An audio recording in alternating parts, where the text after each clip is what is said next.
स्वागत है आप सभी का हमारे YouTube चैनल ग्रेविटी क्लासेस में। आज से हम लोग शुरू करने वाले हैं क्लास 12th की बायो चैप्टर नंबर 5। कौन सा? चैप्टर नंबर 5 यानी कि अनुवांशिकता। अनुवांशिकता को इंग्लिश में बोला जाता है जेनेटिक्स। अनुवांशिकता को इंग्लिश में क्या बोला जाता है? जेनेटिक्स। अब क्या होता है अनुवांशिकता? तो ध्यान से सुनिएगा। अनुवांशिकता जीव विज्ञान की एक शाखा है। क्या है? अनुवांशिकता जीव विज्ञान की एक शाखा है जिसके अंतर्गत मात्र दो चीजों का अध्ययन करते हैं। कितने चीजों का? दो चीजों का अध्ययन करते हैं, एक वंशागति, एक विविधता। एक वंशागति, एक विविधता, यानी कि वंशागति, वंशागति और विविधता।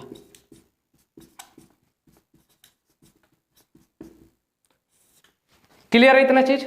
यानी कि अनुवांशिकता जीव विज्ञान की एक शाखा है जिसके अंतर्गत मात्र दो चीजों का अध्ययन किया जाता है। एक होता है वंशागति, दूसरा होता है विविधता। और वंशागति को इंग्लिश में बोलते हैं इनहेरिटेंस। इनहेरिटेंस। और विविधता को इंग्लिश में बोला जाता है वेरिएशन। क्लियर है? एकदम क्लियर है, ठीक है ना? अब वंशागति क्या होता है? कहीं पर बच्चा पैदा होता है। क्या होता है? कहीं पर एक बच्चा पैदा होता है तो आपने अक्सर ये सुनते हुए देखा होगा या लोग आपस में बात करते हैं कि इस बच्चे का आंख उसके मां के जैसा मिल रहा है, इसका नाक उसके पिता से मिल रहा है, यानी कि कहीं ना कहीं इसके माता पिता से इस बच्चे में लक्षण आए हैं। क्या हुए हैं? कहीं ना कहीं इसके माता पिता से इस बच्चे में लक्षण आए हैं। तो एक पीढ़ी से दूसरे पीढ़ी में लक्षण का जाना, एक पीढ़ी से दूसरे पीढ़ी में लक्षण का जाना, वही विविधता कहलाता है। क्लियर है? एक पीढ़ी से दूसरे पीढ़ी में लक्षण का जाना, एक पीढ़ी से दूसरे पीढ़ी में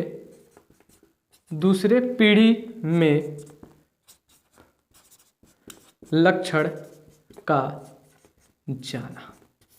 क्लियर है इतना बात? यानी एक पीढ़ी से दूसरे पीढ़ी में लक्षण का जाना क्या कहलाता है? विविधता। यानी कि सीधा सीधा ऐसा, ठीक है, ये मान लेते हैं पिता है या माता है, ठीक है ना? पिता और माता है, ये दोनों मिले, फादर और मदर, इन दोनों का कोई लक्षण ट्रांसफर होकर के आ गया किसी बच्चे के अंदर, यानी इनके माता पिता से इस बच्चे में क्या आ रहा है जी? लक्षण आ रहा है। उसी को हम लोग क्या कहते हैं? वंशागति। अब कोई बच्चा अगर पैदा हो रहा है तो क्या एकदम माता पिता का जीरोक्स कॉपी होता है? नहीं। क्या होता है? क्या हम अपने माता पिता के एकदम जीरोक्स है? नहीं। यानी कि जब वंशागति के दौरान एक पीढ़ी से दूसरी पीढ़ी में लक्षण जाते हैं तो हमारे अंदर कुछ ना कुछ परिवर्तन आता है। क्या आता है? कुछ ना कुछ परिवर्तन आता है। वही परिवर्तन विविधता कहलाता है। क्या कहलाता है? वही परिवर्तन विविधता कहलाता है। यह क्लियर है? ठीक है ना? एक बार और देख लीजिए। अनुवांशिकता जीव विज्ञान की एक शाखा है जिसके अंतर्गत मात्र दो चीजों का अध्ययन करते हैं। एक होता है वंशागति, दूसरा होता है विविधता। क्लियर है? एक होता है वंशागति, एक होता है विविधता। अब क्या होता है वंशागति? एक पीढ़ी से दूसरे पीढ़ी में लक्षण का जाना वंशागति कहलाता है। अब एक पीढ़ी से दूसरे पीढ़ी में जब लक्षण जाते हैं तो उनके अंदर कोई ना कोई कुछ ना कुछ परिवर्तन आते हैं। उसी परिवर्तन को हम क्या कहते हैं? विविधता कहते हैं। क्लियर? उसी परिवर्तन को क्या कहते हैं? विविधता कहते हैं। अब रही बात अनुवांशिकता शब्द किसने दिया था, तो एक वैज्ञानिक थे, नाम याद रखिएगा। उस वैज्ञानिक का नाम यानी कि शब्द दिया था बेटसन ने। किसने दिया था? बेटसन ने। याद रहेगा ना? क्लियर है? दिख रहा है? यानी कि अनुवांशिकता शब्द किसने दिया था? तो बेटसन ने दिया था। अब हम यहां पे कुछ इंपॉर्टेंट पॉइंट लिख रहे हैं, आप उसको लिख लीजिएगा, याद कर लीजिएगा। पहला पॉइंट, अनुवांशिकता के पिता यानी कि अनुवांशिकी के पिता, जेनेटिक्स लिख दें, ठीक है? यानी कि फादर ऑफ जेनेटिक्स, जेनेटिक्स के जनक कौन है? तो जेनेटिक्स के जनक हम मेंडल को कहते हैं। किसको कहते हैं? मेंडल को। इन्होंने अपना कार्य किया था उद्यान मटर के ऊपर। मटर के ऊपर। किसके ऊपर? उद्यान मटर के ऊपर। दूसरा, आधुनिक जेनेटिक्स के पिता। आधुनिक जेनेटिक्स के पिता हम बोलते हैं बेटसन को। किसको बोला जाता है? बेटसन को। यानी कि जेनेटिक्स के पिता किसको बोलते हैं? मेंडल को। आधुनिक जेनेटिक्स के पिता यानी कि आधुनिक आनुवंशिकता के पिता, आनुवंशिकी के पिता किसको कहा जाता है? बेटसन को। तीसरा, प्रायोगिक जेनेटिक्स के पिता किसको कहते हैं? मॉर्गन को। किसको कहा जाता है? मॉर्गन को। और चौथा, मानव जेनेटिक्स के पिता किसको कहा जाता है? तो गैरोड को। किसको कहते हैं? गैरोड को। याद रहेगा। यानी जेनेटिक्स के जनक, जेनेटिक्स के पिता किसको कहते हैं? मेंडल को। आधुनिक जेनेटिक्स के पिता यानी मॉडर्न जेनेटिक्स के फादर किसको बोलते हैं? बेटसन को। तीसरा, प्रायोगिक यानी एक्सपेरिमेंटल जेनेटिक्स के पिता किसको बोलते हैं? मॉर्गन को। और चौथा, ह्यूमन जेनेटिक्स के पिता यानी कि मानव जेनेटिक्स के पिता किसको बोलते हैं? गैरोड को। क्लियर है? अब आगे देखेंगे आखिर मेंडल को क्यों इसके पिता कहा जाता है। ठीक है ना। अब रही बात, इतना चीज क्लियर है। इस चैप्टर में आगे बढ़ने से पहले कुछ आनुवंशिकता से रिलेटेड हम इंपॉर्टेंट शब्द लिखेंगे, आप उसको पढ़ लीजिएगा, चैप्टर आसान हो जाएगा। ठीक। तो पहला महत्वपूर्ण शब्द कौन सा है? कारक, यानी आनुवंशिकी से संबंधित कुछ महत्वपूर्ण शब्द। तो जो सबसे पहला महत्वपूर्ण शब्द आ रहा है वो है कौन सा? कारक। याद करिए, हमने अभी लिखा हुआ था कि मेंडल को जेनेटिक्स के पिता कहते हैं। आखिर उन्होंने क्या ऐसा कार्य किया था, कौन सा काम किया था, क्या बात बोले थे जिनके वजह से मेंडल को हम जेनेटिक्स के पिता कहते हैं? तो सबसे पहले मेंडल ही वो ऐसे वैज्ञानिक थे, सबसे पहले मेंडल ही वो ऐसे वैज्ञानिक थे जिन्होंने ये बताया कि एक पीढ़ी से दूसरे पीढ़ी में लक्षण जा रहे हैं। ठीक है। यानी कि मेंडल ने सबसे पहले बताया कि भैया एक पीढ़ी से दूसरे पीढ़ी में क्या जा रहा है? लक्षण जा रहे हैं। उन लक्षणों को लेकर के कौन जा रहा है? तो हमारे अंदर कुछ ना कुछ ऐसे रसायन हैं जो एक पीढ़ी से दूसरे पीढ़ी में लक्षण लेके जा रहे हैं। उन रसायनों का नाम रखा उन्होंने क्या? कारक। क्या नाम रखा? कारक। यानी कि पहला इंपॉर्टेंट शब्द क्लियर हो गया। कारक शब्द किसने दिया था? तो मेंडल ने। कारक के बारे में क्या बताया कि कुछ ना कुछ ऐसे रसायन हैं जो एक पीढ़ी से दूसरे पीढ़ी में लक्षण लेकर के जा रहे हैं। क्लियर। बाद में उन्हीं कारक शब्द को नाम बदलकर क्या रखा गया? जीन। कारक शब्द का नाम बदलकर रखा गया जीन। और वह जीन शब्द किसने दिया था? जोहानसन ने। किसने दिया? जोहानसन ने। क्या होता है जीन? जीन एक डीएनए का छोटा सा खंड है। क्या है? डीएनए का एक छोटा सा खंड है जीन, जो एक पीढ़ी से दूसरे पीढ़ी में लक्षण लेकर जा रहा है। पहला पॉइंट क्लियर है। दूसरा, पहला क्लियर। दूसरा,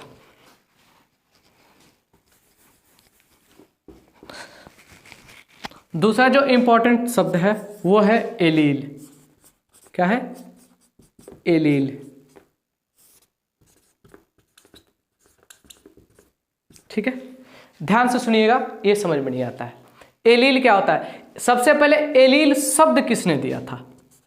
यानी कि एलील शब्द, तो याद करिए उस वैज्ञानिक को जिन्होंने आनुवांशिकी शब्द दिया था, आनुवांशिकता शब्द दिया था, वही बेटसन। बेटसन फिर से दोबारा आ रहे हैं। यानी कि बेटसन वो वैज्ञानिक थे जिन्होंने क्या दिया था? एलील शब्द दिया था। क्या दिया था? एलील। अब क्या होता है एलील? ध्यान सुनिएगा। एक जोड़ी जीन एक लक्षण को निर्धारित करते हैं जो समजात गुणसूत्रों पर पाए जाते हैं। फिर से, एक जोड़ी जीन एक लक्षण को निर्धारित करते हैं जो समजात गुणसूत्रों पर पाए जाते हैं। यानी कि एक जोड़ी जीन एक लक्षण को निर्धारित करते हैं।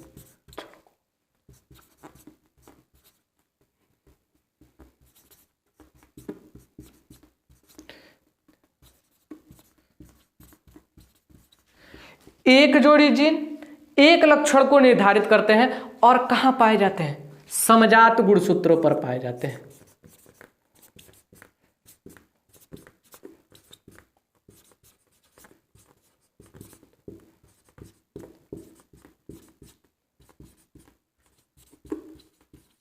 क्लियर है या ऊपर से उड़ गया? एलील, एलील शब्द किसने दिया था? तो बेटसन ने। क्या बोला? एक जोड़ी जीन एक लक्षण को निर्धारित करते हैं, एक जोड़ी जीन एक लक्षण को निर्धारित करते हैं जो कहां पर पाए जाते हैं? समजात गुणसूत्रों पर पाए जाते हैं। ध्यान से देखिएगा इधर, ये मान लेते हैं नर का शुक्राणु है और ये मादा का अंडाणु है। क्या है? ये नर का शुक्राणु है और ये मादा का अंडाणु है। इसके अंदर कितने गुणसूत्र होंगे? 23। इसके अंदर कितने होंगे? 23। क्लियर? अब जब ये दोनों आपस में मिलेंगे, क्या करेंगे? जब ये आपस में दोनों मिलेंगे तो एक जीन यहां से आएगा और एक जीन यहां से आएगा, यानी एक जीन पिता से आएगा, एक जीन कहां से आएगा? माता से आएगा। क्लियर है? ध्यान से देखना, इसके अंदर 23 थे, ये दोनों आपस में मिले, मिलने के बाद एक युग्मनज का निर्माण हुआ। इसके अंदर कितना होगा? 46। कितना होगा? 46। भैया पिता का शरीर से कौन आया? शुक्राणु। माता का शरीर से कौन आया? अंडाणु। दोनों आपस में मिल करके एक युग्मनज का निर्माण कर रहे हैं और इस युग्मनज के अंदर कितने गुणसूत्र पाए जाते हैं? तो 46। याद रखिएगा 46। अब ध्यान से देखना, मान लेते हैं यहां से हमने पिता का गुणसूत्र निकाला, 1 2 3 4 5, ऐसे करते करते डॉट डॉट डॉट डॉट 23। ठीक है? ठीक उसी प्रकार से हमने माता का गुणसूत्र निकाला, 1 2 3 4 5 डॉट डॉट डॉट डॉट करते करते 23। क्लियर है? पिता के शरीर से गुणसूत्र आ रहे थे, माता के शरीर से गुणसूत्र आ रहे थे, दोनों आपस में मिलने के बाद एक युग्मनज का निर्माण हुआ। इस युग्मनज के अंदर कितने हैं? 46। 23 पिता से, 23 माता से। हमने एक गुणसूत्र लिया, गुणसूत्र नंबर तीसरा, पिता का गुणसूत्र नंबर तीसरा, पहला दूसरा तीसरा, और माता का गुणसूत्र लिया कौन सा? तीसरा। और यहां से जब ये गुणसूत्र निकाले, ऐसे गुणसूत्र, इसके ऊपर मान लेते एक जीन मिल रहा था कैपिटल टी, यहां से तीसरा गुणसूत्र निकाले, इसके ऊपर मिल रहा था कौन सा? Capital T. क्या ये अकेला या ये अकेला एक लक्षण को उत्पन्न करेगा? नहीं। ये सिर्फ अकेला और ये सिर्फ अकेला एक लक्षण को उत्पन्न नहीं करेगा। जब ये दोनों साथ साथ, जब ये दोनों साथ साथ आएंगे तो एक लक्षण को उत्पन्न करेंगे। तो यही तो लिखे हैं, एक जोड़ी जीन एक लक्षण को निर्धारित करते हैं। एक जोड़ी में कितना? 2। कितना? 2। तो एक पिता से आ रहा है, एक माता से आ रहा है, दोनों मिलने के बाद से इस युग्मनज में आ रहा है। अब इस युग्मनज के अंदर लक्षण उत्पन्न होगा। समजात गुणसूत्रों पर पाए जाते हैं। समजात का मतलब होता है समान। पिता के अंदर अगर ये लक्षण लंबाई वाला उत्पन्न कर रहा है, गुणसूत्र नंबर तीसरा, तो माता के अंदर भी गुणसूत्र नंबर तीसरे के ऊपर एक जीन मिलेगा जो लंबाई को निर्धारित करेगा। क्लियर है? क्लियर है भैया? एलील शब्द किसने दिया था? तो बेटसन ने। एलील होता क्या है? एक जोड़ी जीन जो एक लक्षण को निर्धारित करता है, समजात गुणसूत्रों पर पाया जाता है। हमने नर का शुक्राणु लिया, मादा का अंडाणु लिया, दोनों आपस में संलयन किए, संलयन करने के बाद युग्मनज का निर्माण हुआ। 23 गुणसूत्र पिता से आया, 23 गुणसूत्र माता से आया, दोनों मिलने के बाद से कितने हो गए? 46। हमने 1 2 3 4 ऐसे करते करते पूरे 23 गुणसूत्र निकाले, 1 2 3 4 5 करते करते करते पूरा कितना निकाले? 23 गुणसूत्र निकाले।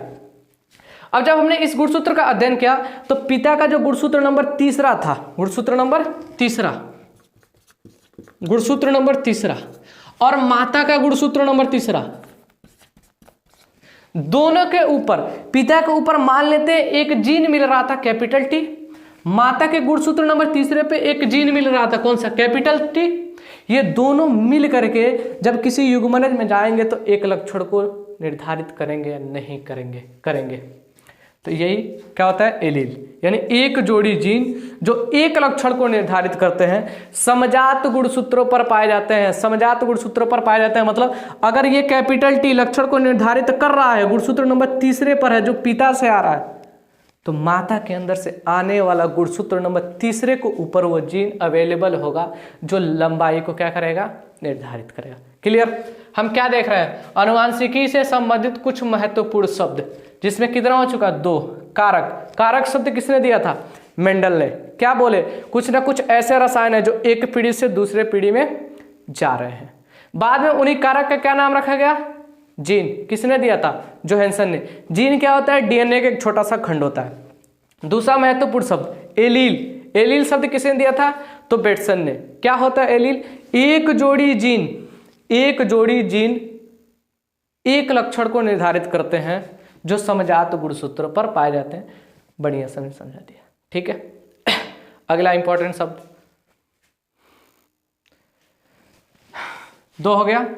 तीसरा इंपॉर्टेंट शब्द आपकी स्क्रीन पर आता हुआ, यहां पे लिख दें तीसरा, चलिए यहां पे हो जाएगा तीसरा, समयुग्मनज, समयुग्मनज।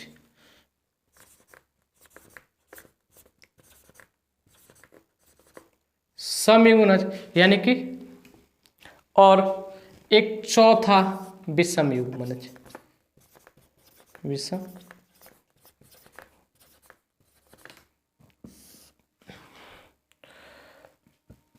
एक होता है समयुग्मनज और एक है क्या, विषमयुग्मनज। ध्यान से देखिएगा, समझ में आ जाएगा। फिर से वही एग्जांपल, हमने लिया पिता का शुक्राणु, इसके अंदर कितने गुणसूत्र, 23। हमने लिया माता का अंडाणु, इसके अंदर कितने गुणसूत्र, तो 23। ठीक है, एक शुक्राणु यहां से आएगा, एक शुक्राणु यहां से आएगा, यानी ऐसे करते करते करते 23 गुणसूत्र कहां से आएगा, पिता से।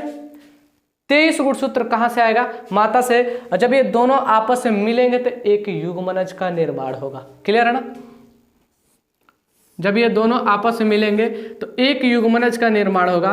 तो 23 पिता से, 23 माता से, टोटल कितने हो गए, 46। ठीक है, ये बन गया अपना युग्मनज। अब ध्यान से देखिएगा, मान लेते हैं कि पिता के अंदर से जो गुणसूत्र नंबर यानी कि क्रोमोजोम नंबर दूसरा, और माता के अंदर क्रोमोजोम नंबर दूसरा, यानी कि पिता के शरीर से आने वाला क्रोमोजोम यानी गुणसूत्र नंबर दूसरा, और माता के शरीर से आने वाला क्रोमोजोम यानी कि गुणसूत्र नंबर दूसरा के ऊपर एक जीन मिल रहा था कैपिटल टी, और माता के से आने वाले गुणसूत्र नंबर दूसरे के ऊपर एक जीन मिल रहा था कैपिटल टी। क्या मिल रहा था, कैपिटल टी। अब ये बात बताओ, अगर ये गुणसूत्र नंबर दूसरा इस बच्चे में आएगा तो यहां पर कौन सा जीन मिल रहा है, कैपिटल टी, और माता के शरीर से जो गुणसूत्र नंबर दूसरा आ रहा है उसके ऊपर भी कौन सा गुणसूत्र मिल रहा है, तो कैपिटल टी। ऐसा हो सकता है, या ऐसा हो कि पिता के शरीर से गुणसूत्र नंबर दूसरे पर मिल रहा है स्मॉल टी, और माता के गुणसूत्र नंबर दूसरे के ऊपर भी एक जीन मिल रहा है स्मॉल टी। तो उस केस में इस बच्चे के अंदर कंडीशन क्या होगा, स्मॉल टी स्मॉल टी, ये होगा स्मॉल टी स्मॉल टी। यानी एक युग्मनज के अंदर यदि एक समान एक जोड़ी जीन पाए जाते हैं जो किसी लक्षण को उत्पन्न करते हैं, उसको हम कहते हैं समयुग्मनज। क्लियर है, यानी कि पिता से आया गुणसूत्र नंबर दूसरा, माता से आया गुणसूत्र नंबर दूसरा, और इस गुणसूत्र नंबर दूसरे पे एक जीन मिल रहा था स्मॉल टी, और माता के शरीर से आया एक गुणसूत्र नंबर दूसरा, उसके ऊपर एक जीन मिल रहा था स्मॉल टी। अगर ये दोनों लेटर्स सेम है, समान है, तो उनको क्या बोलते हैं, समयुग्मनज। यानी युग्मनज के अंदर जो जीन होंगे समान होंगे। क्लियर। दूसरा, मान लेते हैं कि पिता के अंदर से जो गुणसूत्र नंबर दूसरा आया उसके ऊपर मिल रहा था स्मॉल टी, और माता के अंदर आया उसके ऊपर मिल रहा था कैपिटल टी। अब इस केस में बताओ क्या कैपिटल टी और स्मॉल टी होगा या नहीं होगा, होगा। पिता से कौन सा आया, स्मॉल टी, माता से कौन सा आया, कैपिटल टी, दोनों मिलकर के कहां पर गए, एक युग्मनज। बच्चे के अंदर गए और उस बच्चे के अंदर जो जीन होगा कैपिटल टी और स्मॉल टी होगा या नहीं होगा, यानी एक जोड़ी जीन जो लक्षण उत्पन्न करेंगे, क्या ये दोनों जीन एक समान है? दोनों जीन एक समान नहीं है, यानी कि ये दोनों अलग अलग हैं। तो यानी एक जोड़ी जीन जो किसी युग्मनज में पाए जाते हैं या किसी युग्मनज के अंदर मिलते हैं, जो किसी एक लक्षण को निर्धारित करते हैं, जो किसी एक लक्षण को उत्पन्न करते हैं, अगर वो दोनों जीन अलग अलग हैं तो उनको हम लोग कहते हैं क्या? विषम युग्मनज। क्या कहा जाता है? विषम युग्मनज। अब रही बात कि सम युग्मनज और विषम युग्मनज शब्द किसने दिया था, तो फिर से वही वैज्ञानिक, कौन? बेटसन। यानी कि ये दोनों शब्द किसने दिया? तो बेटसन ने।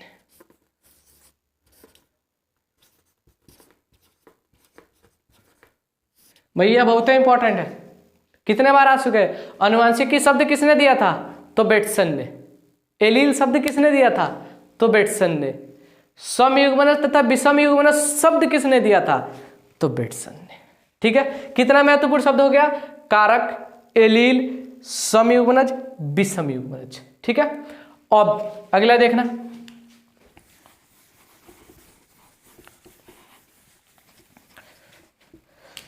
पांचवा महत्वपूर्ण शब्द और छठवां महत्वपूर्ण शब्द।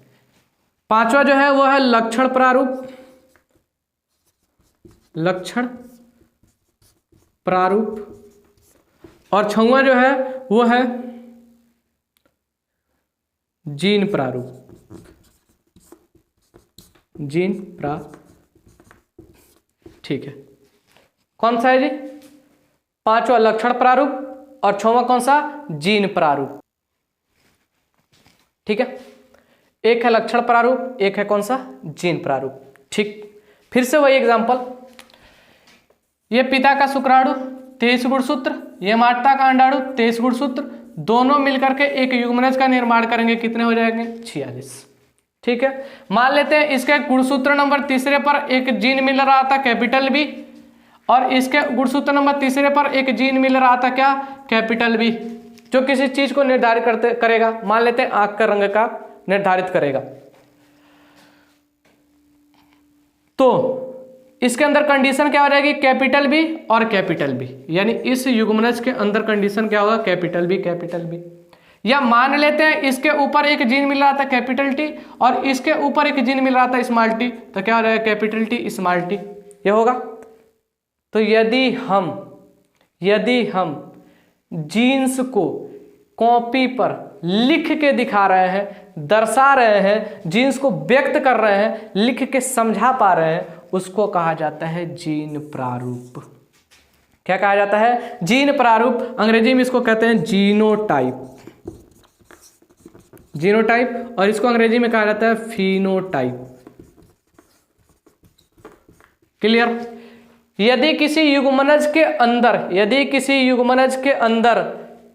किसी जीन को हम लिख करके समझा रहे हैं, दिखा रहे हैं, उसको कहते हैं जीन प्रारूप। और ये जो लक्षण उत्पन्न करेंगे, यानी अगर किसी के अंदर ये कैपिटल टी स्मॉल टी होगा तो उसकी वो लंबाई को उत्पन्न करेगा, अगर स्मॉल टी होगा तो वो बौनापन उत्पन्न करेगा, और वही जो लक्षण हमको बाहर से दिखाई देते हैं उनको हम लोग कहते हैं लक्षण प्रारूप। क्या कहते हैं? लक्षण प्रारूप। आई होप ये दोनों चीज क्लियर होगा। जीन प्रारूप किसको बोलते हैं? यदि किसी युग्मनज के अंदर उपस्थित जीन्स को हम लिख करके समझा रहे हैं, बता रहे हैं, दिखा रहे हैं, तो उसको बोलते हैं जीन प्रारूप, यानी कि जीनोटाइप। और इन जीन्स के वजह से जो लक्षण उत्पन्न हो रहा है, यानी कि बाहर की ओर दिखाई दे रहा है, उसको बोलते हैं लक्षण प्रारूप। आई होप सभी चीज क्लियर है। ठीक है, एक बार जल्दी से रिवाइज कर लेते हैं क्या हुआ। चैप्टर शुरू हुआ था अनुवांशिकी। क्या? अनुवांशिकी, इंग्लिश में उसको बोलते हैं जेनेटिक्स।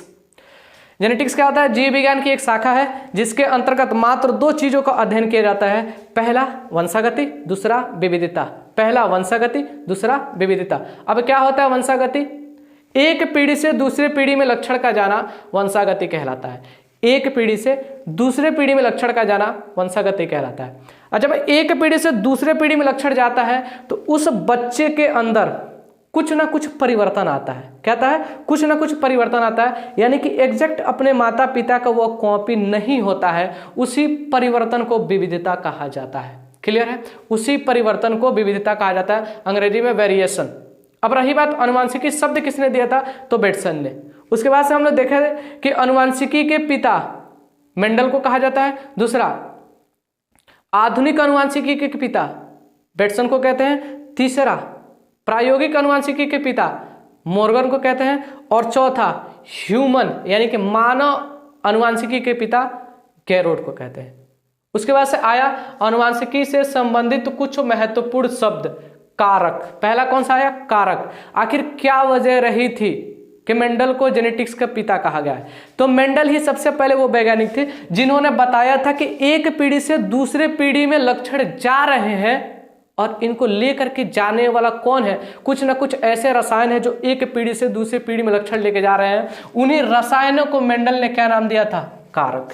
क्या नाम दिया था, कारक। बाद में उन्हीं कारक शब्द को नाम बदल के रखा गया, क्या, जीन। जीन शब्द किसने दिया था, जोहानसन ने। क्लियर है? अगला इंपॉर्टेंट वर्ड है एलील। एलील शब्द किसने दिया था, तो बेटसन ने। क्या होता है एलील, एक जोड़ी जीन जो एक लक्षण को निर्धारित करते हैं, जो समजात गुणसूत्रों पर पाए जाते हैं, उनको एलील कहा जाता है। तीसरा, समयुग्मनज। यदि किसी युग्मनज के अंदर जो जीन है, यदि वो दोनों एक समान है, यदि वो लेटर्स दोनों एक समान है, या तो कैपिटल टी या स्मॉल टी या कैपिटल बी या स्मॉल बी या कैपिटल आर या स्मॉल आर, उन्हीं को क्या कहा जाता है, समयुग्मनज। यदि किसी युग्मनज के अंदर जीन्स अलग अलग हैं, capital capital B, small B, अगर वो दोनों जीन अलग अलग हैं, उनको कहते हैं विषम युग्मनज। अब समयुग्मनज और विषम युग्मनज शब्द किसने दिया था, तो बेटसन ने। किसने दिया था, बेटसन ने। और अगला, जीन प्रारूप और लक्षण प्रारूप। जीन प्रारूप क्या होता है कि जब मान लेते एक गुणसूत्र पिता से आया, उसके ऊपर एक जीन उपस्थित था कैपिटल टी, माता से आया, उसके ऊपर जीन उपस्थित था स्मॉल टी, ये दोनों जीन्स को यदि किसी युग्मनज के अंदर हम लिखकर दिखा रहे हैं, बता रहे हैं, समझा रहे हैं, उसको बोलते हैं जीन प्रारूप। और इन जीन्स के वजह से जो लक्षण उत्पन्न होगा, बाहर की ओर दिखाई देगा, उसको कहते हैं लक्षण प्रारूप। क्लियर?